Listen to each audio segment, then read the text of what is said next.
के पढ़ाने हुए हमारे सेवानिवृत्त प्रधान अध्यापक जो समाज सेवा कर रहे श्री काशीराम केवल जी आगे रहेंगे वो और मंत्री आपको दे रहे हैं। इसी प्रकार भगवान नाथ माथम जो रिटायर्ड शिक्षक हैं यूपी के पढ़ाने हुए हैं उनके हम आगे करके मंत्री जी आगे से 100 पर दे रहे हैं। इसी कड़ी में श्री दामोदर मातम हिंद से समाज के पढ़ाने हुए हैं उनसे भी आते हैं कि वे मंत्री जी आपके 100 पर दे रहे हैं।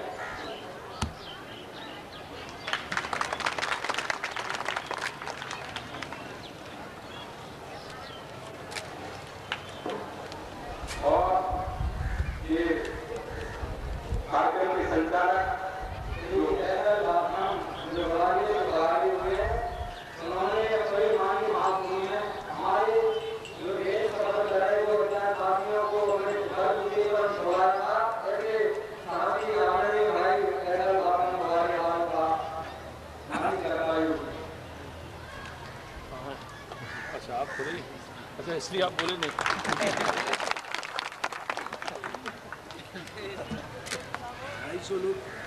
ढाई सौ लोगों को जेल चढ़वाया जब इन्होंने ट्रेन रोक दी पूरी।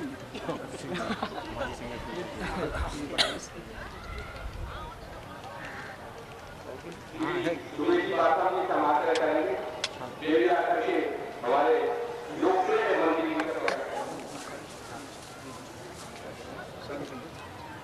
और इसी कड़ी में श्री बालकृष्ण नीला जी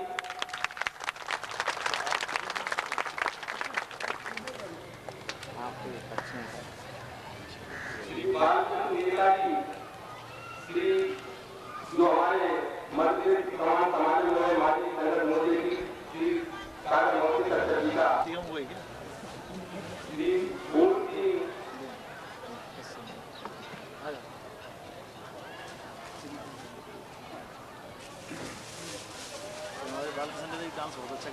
अच्छा डांस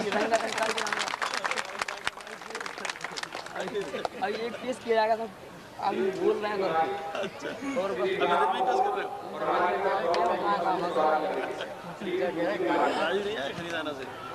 आए ना सर सम्मान और बहुत ज्यादा आता है हमारे समाज की भावना और मजबूती से समाज और मैं मंत्री महोदय का करूंगा कि एक चीज की जुड़ने की बातों को उनको उपयुक्त कार्यों पर प्रदान करने का इस पर करो ना सील्ड बोल दे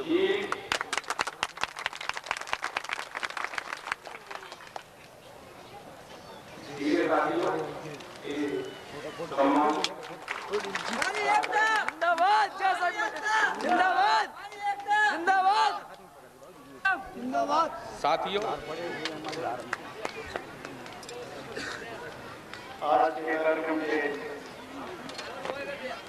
अध्यक्ष और मध्य प्रदेश महिला समाज के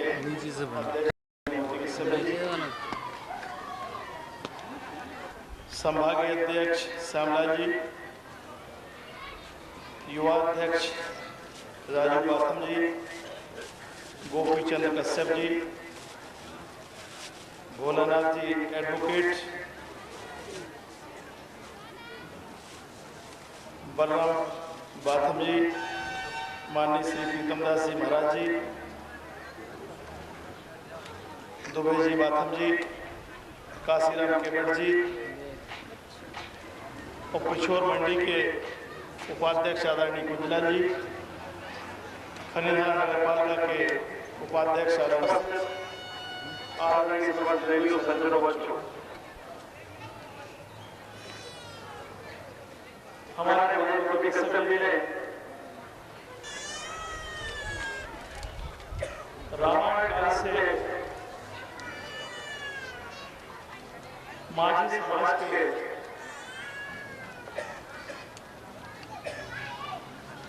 बारे में जिसकी भी जानकारी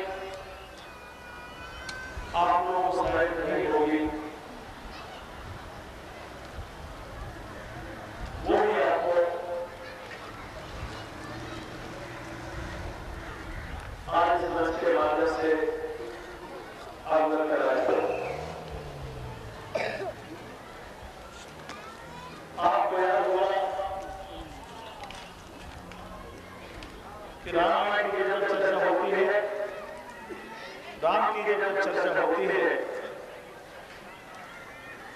केवट का नाम, निसार राज का नाम बड़े मान सम्मान के साथ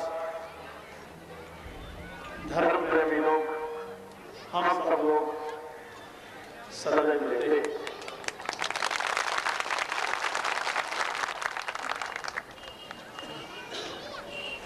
और हमारे मसलन ये जो लगी है, यह जो बताया है कि निसार राज राम के भाई हुआ करते थे, वो बात किसी न किसी रूप में हमें सब प्रमाणित रही है कि भजन के रूप में हम आप एक अरूप जरूरत का भजन सुनते। हमारी नई पीढ़ी के लड़के, हमारे बहुत सारे लोग भजन को सुनते होंगे और उसमें भी वही भावना करती है कि केवट के द्वारा जिस भावना के बारे में, जिस इतिहास के बारे में मोदी कसर ने जिक्र किया, तो भजन है 2-3 लाइनें मैं आपके सामने रखता हूं कि जहां अपने गंगा पार प्रभु के वट की नाव चढ़े, और जब पार उतरे, पार उतरने के बाद तब भगवान श्री राम ने केवट से कहा कि केवट मंजूरी बताइए, अपनी मंजूरी लेकर।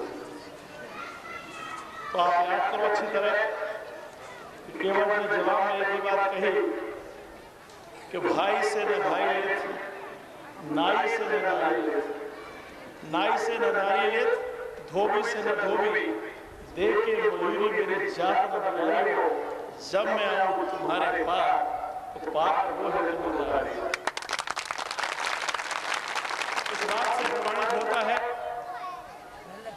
और केवट ने मजदूरी क्यों नहीं ली? इसलिए नहीं ली कि नाई से नाई क्या दाढ़ी बनवाई लेता है, धोबी से धोबी आज भी कपड़े धोने की सुख नहीं लेता। तो वही हालत थी कि केवट ने भी मजदूरी इसलिए नहीं ली कि जो मैं भाई मैंने जो काम आपका किया है वही कभी जब मुझे जरूरत पड़े तब मेरा काम आपको करना है। मजदूरी की कोई बात आपस में नहीं होती, घर परिवार में बात नहीं होती। ज़्यादा इतिहास तो मैंने नहीं पढ़ा है, बहुत बड़ा विद्वान भी नहीं हूँ, लेकिन जो भी जीवन में सुना है, जाना है, देखा है, उसी के आधार पर आपसे बात कही है। बाकी आपके समाज के जो जागरूक लोग हैं, जो अध्ययन करते हैं, कसब जी का अध्ययन बहुत हो सकता है उनको ज़्यादा जानकारी होगी, लेकिन थोड़ा सा अनुभव जो मेरा था उसके अनुसार मैंने अपनी बात आपके सामने रही है। और मैं बाकी बातों के बारे में बताना चाहता हूँ कि मध्य प्रदेश के मुख्यमंत्री दिग्विजय सिंह जी हमेशा इस बात को लेकर चिंताग्रस्त रहते हैं। हमेशा पिछले 8 सालों में उनकी कोशिश रही है कि समाज के वो लोग जिनको जो हक मिलना चाहिए था, किसी कारण से विगत सालों में नहीं मिल पाया, वो दिग्विजय सिंह सरकार की जिम्मेदारी है, दिग्विजय सिंह की व्यक्तिगत जिम्मेदारी है। उन सब लोगों को उनके हक तक, उनके जो जरूरत है, उनको जो हक आज तक मिलना चाहिए तो उस हक को दिलाया जाए। लेकिन हमारे सरकार की भी कई मजबूरी है। हम लोग भी सरकार में बैठने के बाद कई जिम्मेदारियों से बन जाते हैं, कई नियम कायदे कानून से बन जाते हैं। मंच पर जब हम खड़े होते हैं समाज के सम्मेलनों में, हम समाज के तमाम मांगों के बारे में तमाम तरह की बातें मंच पर करते हैं, लेकिन जब नियम कायदे कानून की परिधि में आते हैं तो हम अपने आप को कई जगह असहाय पाते हैं। कसर जी आज आप यहाँ उपस्थित हुए हैं, लेकिन इसके पहले भी हमारे नेताजी बैठे हैं।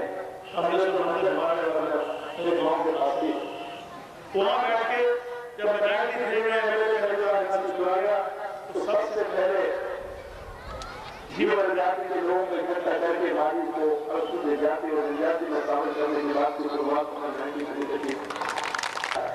उसकी भी शुरुआत हमने यहीं से की थी।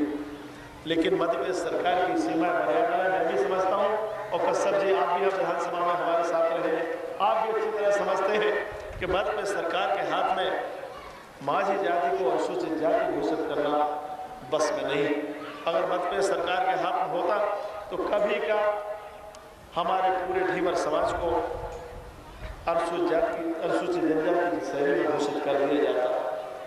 संविधान की व्यवस्था है, उस व्यवस्था के अनुरूप सरकारें काम करती हैं, मुख्यमंत्री काम करते हैं, हम लोग मंत्री और हम विधानसभा बैठे लोग वाले लोग काम करते हैं। मुझे हमारे वर्मा जी ने एक नोटशीट दी है जिसमें हमारे मुख्यमंत्री जी ने आदेश किए हैं। जो दिक्कतें आ रही हैं, जो परेशानी आ रही है, उनका जिक्र इसमें किया गया है। हमारे मुख्यमंत्री जी ने साफ साफ आदेश किया है कि माझी समाज के प्रमाण पत्रधारियों के विरुद्ध की जाने वाली कार्रवाई स्थगित रखने वाला शासन द्वारा मिले निर्देशों का जिलों में पालन नहीं हो रहा है और विभाग द्वारा माझी प्रमाण पत्र शासकीय सेवाओं को सेवा से बर्खास्त किया जा रहा है, जिसे तत्काल रोका जाएगा। इसका कारण रहा कि जब छत्तीसगढ़ हमारे साथ था तो छत्तीसगढ़ में माझी समाज को अनुसूचित जनजाति माना जाता है, लेकिन हमारे यहाँ बाकी जिलों में अनुसूचित जाति भी नहीं, अनुसूचित जनजाति भी नहीं माना जाता। लेकिन कई जगह प्रमाण पत्र जारी कर दिए गए और प्रमाण पत्र जारी करने के बाद नौकरियों में भी आरक्षण के हिसाब से भर्ती कर दिया गया। लेकिन जब बाद में इस बात को क्लियर इस बात की ताकीद की गई तो पता लगा कि जो प्रमाण पत्र बने हैं वो जो वर्तमान में नियम बने हुए उनसे अनुसार नहीं बने हैं, प्रमाण पत्र गलत बन गए।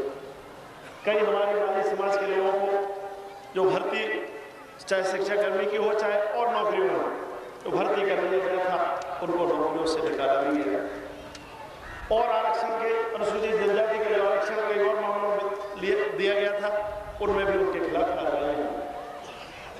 लेकिन जब मुख्यमंत्री जी के सामने ये बात आई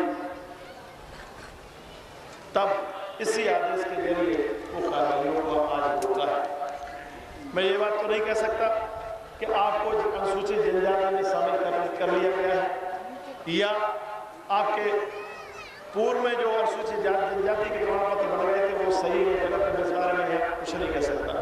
लेकिन इतनी बात जरूर कह सकता हूँ अपनी तरफ से कि हमारे माझी समाज के लोगों को जो गाँव में हमने जीवन देखा है, जो उनकी बदहाली का जीवन देखा है और उनका काम देखा है, उसके अनुसार मैं भी इस बात का वैसे पक्षधर रहा हूँ कि माझी समाज को, हमारे ढीमर समाज को अनुसूचित जनजाति में घोषित करना चाहिए।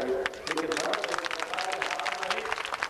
हमारे दिग्विजय सिंह जी के हाथ में नहीं, इसलिए इस बात को आज मंच से मैं किसी तरह का न तो आश्वासन दे सकता हूँ, ना आपको इस बात की कह सकता हूँ कि इसको घोषित होगा या नहीं होगा। लेकिन जो बात आपने यहाँ रखी है और जो जैसा बताया गया कि माननीय दुर्भाग्यशाली रहा कि आपका जो भोपाल में सम्मेलन हुआ था मैं उपस्थित उसमें नहीं हो पाया, लेकिन उस सम्मेलन में जो जिक्र हुआ था कि माझी समाज के को अनुसूचित जनजाति में घोषित करने के लिए 3 माह के अंदर मध्यप्रदेश की सरकार को आवेदन भेज देगी। ऐसा कोई कारण नहीं है। अगर हमारे मुख्यमंत्री जी ने वहाँ घोषणा की है तो 3 महीने में अगर घोषणा की है तो 3 महीने प्रतिवेदन यहाँ से मध्यप्रदेश की सरकार से चला जाएगा।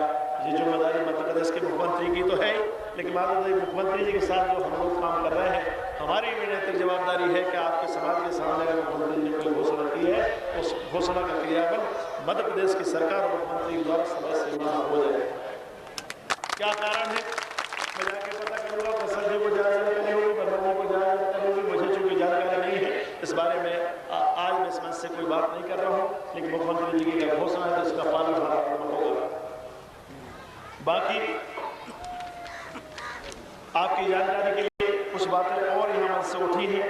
मैं खुद मध्य प्रदेश के मंत्रिमंडल में मंत्री होने के नाते आपको जानकारी देना चाहता हूँ कि हमने पहले से ही व्यवस्था की है और बार बार इस बात को ताकीद किया है हमारे माझी समाज के लोगों के लिए कि मध्य प्रदेश शासन के साफ साफ निर्देश है जनपद पंचायतों को, जिला पंचायतों को कि जितने तालाब हैं उनको सबसे पहले हमारे माझी समाज के लोगों की मछुआरी समस्या को लेंगे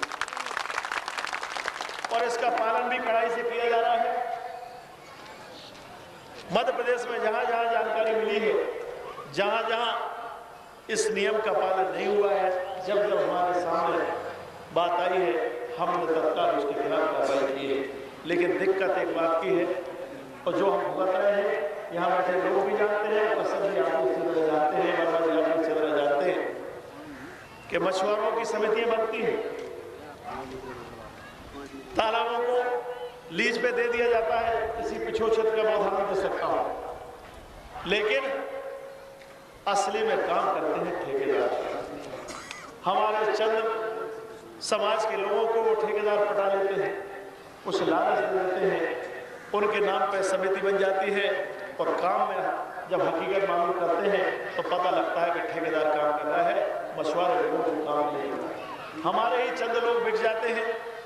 हमारे लोग मोहारी की मैं आपको जिक्र करना चाहता हूँ कि मोहारी से क्षेत्र का बहुत बड़ा गाँव, बहुत बड़ा तालाब, पिछले 8 सालों से मैं देख रहा हूँ हमारे ही धीमर समाज के लोग 2 ग्रुप बनाकर लगातार झगड़ा कर रहे हैं। मैंने उनको समझाया बैठाया कि भाई आपस में झगड़ा मत करो, मिल बांट के खा लो। मिल बांट के खाओगे थोड़ा थोड़ा मिल जाएगा, लड़ोगे झगड़ोगे तीसरे आदमी को फायदा मिलेगा। हमारे कई जिनके नाम से समिति बनी है, जो समिति के अध्यक्ष हैं, वो ठेकेदार को ताला देते हैं, बाहर के लोगों को काम देते हैं और हमारे स्थानीय मछुआरों को काम नहीं मिल पाता, जिससे उनकी रोजी रोटी में दिक्कत होती है। हमारे और भी कई नेता जो हमारे कांग्रेस के भी माननीय नेतागण हैं, किसी न किसी रूप में इसका फायदा उठाते हैं। मध्य प्रदेश में भी कई जगह मैं जाता हूँ, कई जगह मैं देखता हूँ कि मछुआरा समिति का तो नाम है, असली में काम को लौट रहा है और को लौट रहा है। हमारे समिति के मात्र सदस्य थोड़े से पैसे के चक्कर में गिर जाते हैं और सारे समाज के अनुसार करते हैं। ऐसी व्यवस्था को कैसे रोका जाए? हालांकि जिम्मेदारी है सरकार की है, लेकिन सरकार कौन है ये बड़ी जिम्मेदार है। पिछले विधानसभा क्षेत्र में व्यवस्था को जो लोगों को हो सकता है, लेकिन हर तालाब को जाके जो सरकार ने व्यवस्था कर रही है उसका लाभ हमको मिल पा रहा है कि नहीं मिल पा रहा। हर जगह जाके देखना बहुत मुश्किल काम है सरकार के लिए।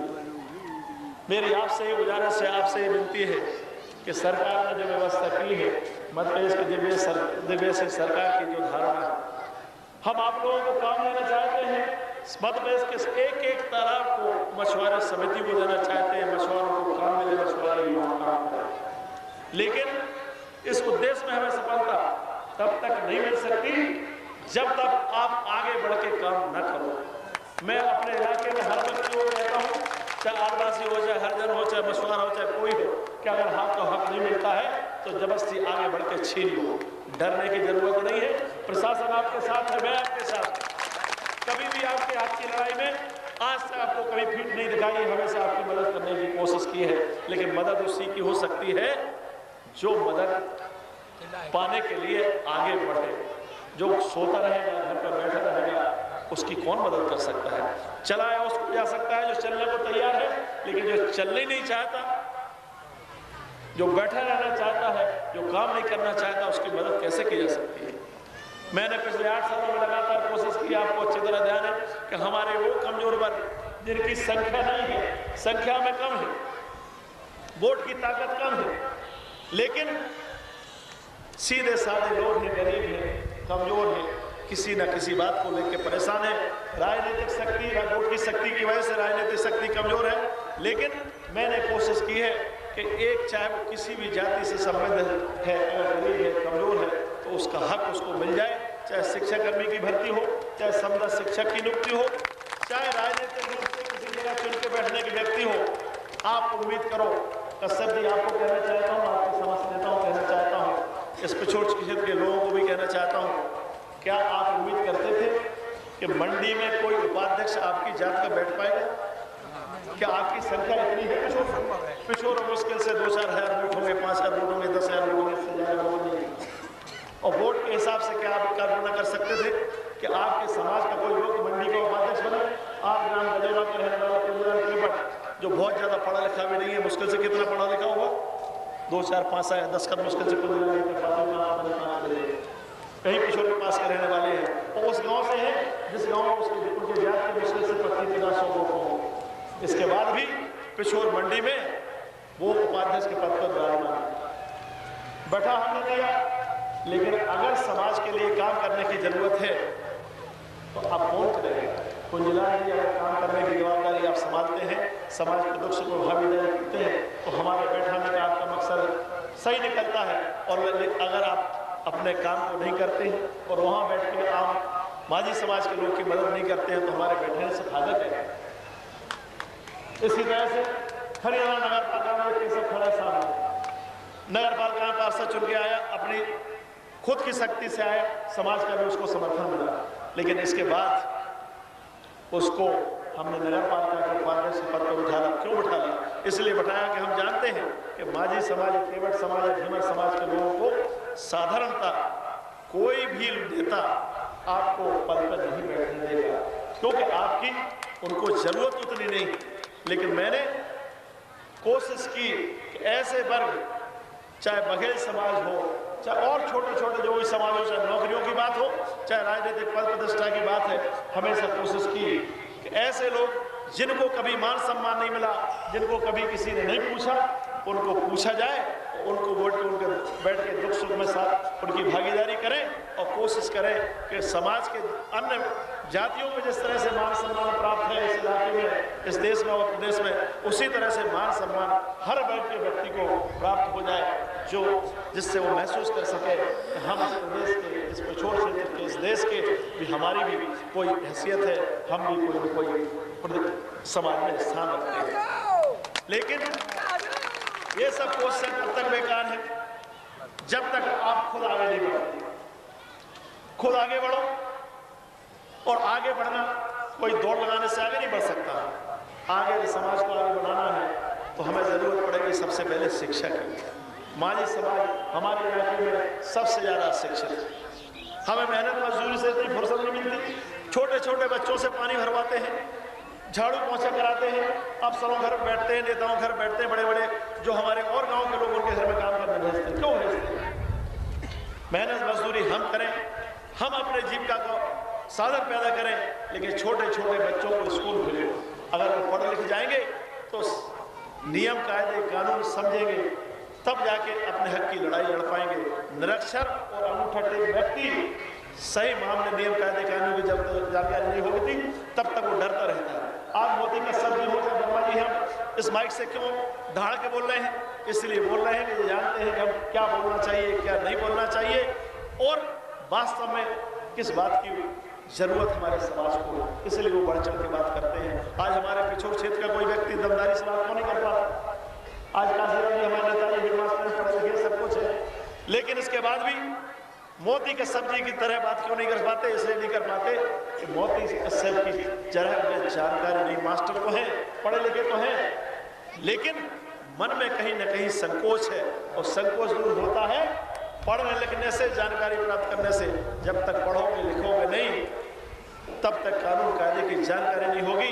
सरकार ने आपके लिए क्या व्यवस्था की है, उसका उपयोग आप तब तक नहीं कर सकते जब तक आप खुद उसके बारे में जानते नहीं। हमारे तमाम मशवरी समितियों के नाम से हम जैसे बड़े बड़े लोग पूरे मध्य प्रदेश में ठेके चला रहे हैं, कमाई हम कर रहे हैं, नाम आपका है, ठेका आपके नाम से है, आपकी समिति के नाम से है, काम आपके भाई करते हैं, मेहनत मजदूरी आपके भाई करते हैं, लेकिन फायदा कौन उठाता है? केपी सिंह जैसे लोग क्यों उठाते हैं? हम जानते हैं, काम करना जानते हैं, आपका शोषण करना जानते हैं। और इस शोषण से मुक्ति तभी मिल सकती है जब आप शोषण से मुक्ति पाने की बात सोचेंगे। जब तक आप ज्ञान नहीं प्राप्त करेंगे, जब तक शोषण से आपको मुक्ति नहीं मिल सकती। वर्षों से हमारा समाज की व्यवस्था है, सामाजिक व्यवस्था है, उसमें बहुत सारी जातियां हैं जिनका शोषण होता रहा। एक जाति नहीं है, कुछ समाज के गिनी चुनी जातियों ने पिछले 50 साल से हमने जो देखा है उसमें पूरी की पूरी व्यवस्था को कैप्चर कर रखा है, पूरी की पूरी व्यवस्था का दोहन कर रखा है। आप संख्या में कम है, आप इस क्षेत्र से चुनाव लड़ेंगे, चुनाव नहीं जीत सकते। लेकिन मात्र चुनाव लड़ने से बात नहीं होती, चुनाव लड़ने से कुछ नहीं होता। एक विधायक बन जाएगा, 4 विधायक बन जाएंगे, लेकिन मध्य प्रदेश का मुख्यमंत्री बनने के लिए 100 विधायक नहीं बन सकते। लेकिन अगर हम में जागरूक शिक्षा का स्तर बढ़ता है, हमें नियम कायदे कानून की जानकारी होती है। जो व्यवस्थाएं सरकार हमारे लिए करती है उन व्यवस्थाओं का फायदा तो उठा सकती है। आज आपको अनुसूचित जनजाति में न होने से यही लड़ाई आज से 50 साल पहले होती तो आज कोई कारण नहीं था कि आप अनुसूचित जनजाति में शामिल नहीं होते। लेकिन लड़ाई हुई, उसका नुकसान क्या हुआ है पिछले वर्षों में और इस साल भी मध्य प्रदेश की सरकार ने हर गरीब और अनुसूचित जाति और जनजाति के लोगों को जमीन का वादा किया है। किसानों की जमीन उससे कम हटाकर उन गरीब और कमजोर लोग जिनके पास जमीन है, लेकिन आपको जमीन मिल पाई इसलिए नहीं मिल पाई कि आप अनुसूचित जनजाति में नहीं आते। अगर आज अनुसूचित जनजाति की श्रेणी में आप होते तो आपको कोई जमीन मिल जाती और जो आप मेहनत मजदूरी के लिए चलो देर से आई, लेकिन आज अगर बात उठी है तो कश्यप जी और आपके समझ साथी मैं आपसे निवेदन करता हूँ कि इसको अंजाम पे ले जाकर छोड़ दो। लड़ाई बंद नहीं होना चाहिए, संघर्ष बंद नहीं होना चाहिए। अगर बात उठाई है तो इसका परिणाम निकलना चाहिए। और मैं आपको इस बात को से आश्वस्त करता हूँ कि मध्य प्रदेश की सरकार और दिग्विजय सिंह जी व्यक्तिगत रूप से आपके साथ हैं। इस लड़ाई में कहीं पीछे नहीं है। जरूरत इस बात की है इस व्यवस्था को बदलना कैसे जाए। व्यवस्था को बदलना है तो हमें हताश नहीं होना है। एक सम्मेलन से कुछ नहीं होना। पूरे मध्य प्रदेश क्या है, पूरे हिंदुस्तान में इस बात को चलना चाहिए। और जब तक हमारा हक नहीं मिल जाता तब तक लड़ाई को लगातार इन मंचों के माध्यम से, सम्मेलनों के माध्यम से, जहां से भी आपको किसी न किसी रूप में चलते रहना चाहिए। और वो दिन दूर नहीं होगा जब अनुसूचित जनजाति में हमारी समाज को शामिल कर लिया जाएगा और फिर वो व्यवस्थाएं जो आरक्षण के नाम पे आपको प्राप्त नहीं हो पा रही वो व्यवस्थाएं भी सरकार की ओर से आपको प्राप्त हो जाएंगी। 5 बज रहे हैं, बहुत सारे गाँव के लोग बात नहीं की जा सकती है, लेकिन कुल मिला के ज़्यादा लंबी बात करने का कोई मतलब नहीं है। आपकी मंजूर का भी बताया और बहुत सारे ये लोग यहाँ ऐसे लोग भी खड़े हैं जो मेरी वजह से इंतजार कर रहे हैं वापस घर जाने का, इसलिए बात नहीं करूँ, इसका ज़्यादा कोई औचित्य नहीं है। मैंने मुख्य बात जो मेरे सामने आई है वो मैंने आपसे कही है और अंत में आश्वस्त करता हूँ आप सबको, आप सबके नेताओं को कि जो बात भोपाल के सम्मेलन में माननीय मुख्यमंत्री जी के समक्ष हुई दिग्विजय सिंह सरकार की बाध्यता है। और मैं भी व्यक्तिगत जिम्मेदारी के साथ आपसे कह रहा हूँ कि जो बात वहाँ हुई है, जो मुख्यमंत्री जी ने कही है, उस बात का पालन मध्य प्रदेश की सरकार समय से कर लिया जाएगा। अंत में आप सबको मैं बहुत बहुत धन्यवाद देता हूँ। मुझे आपके बीच उपस्थित होने का मौका मिला और हमारी सबकी कोशिश रहना चाहिए कि हमारे समाज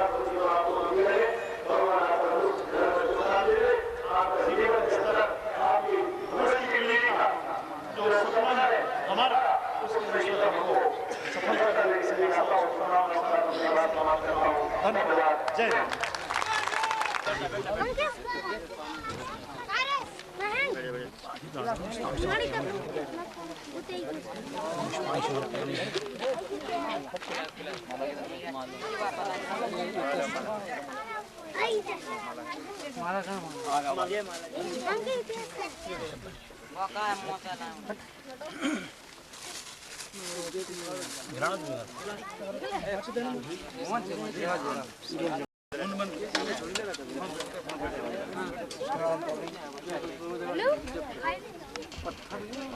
बैठ जा भैया थोड़े सामने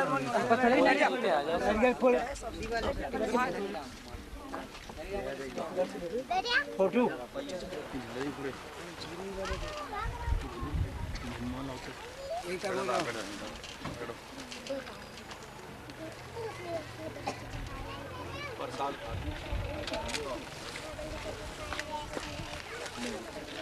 नहीं पर साफ कर नहीं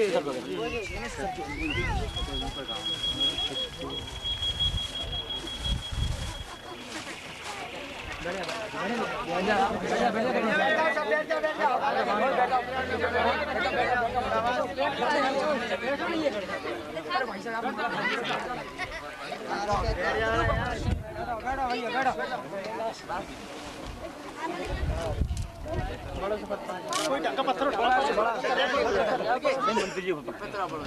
ये पत्थर वाले और भैया बढ़िया बढ़िया ज्यादा रखने के बाद रख जितना तरह बस खींचे के बाद रख पहुंचा कहीं खड़े थे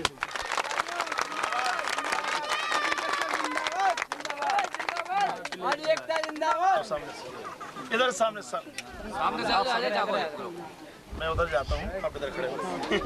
ऐसे आ जाएगा पूरा आराम से। हो गया?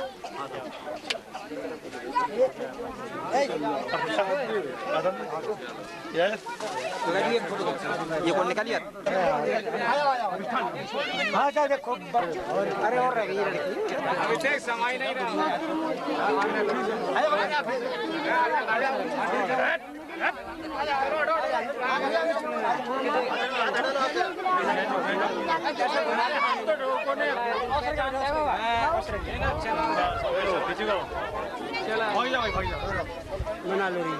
चलो खेल खत्म चलो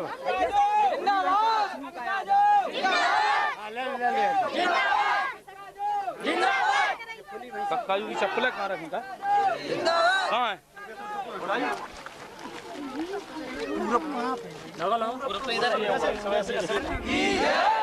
शंकर भगवान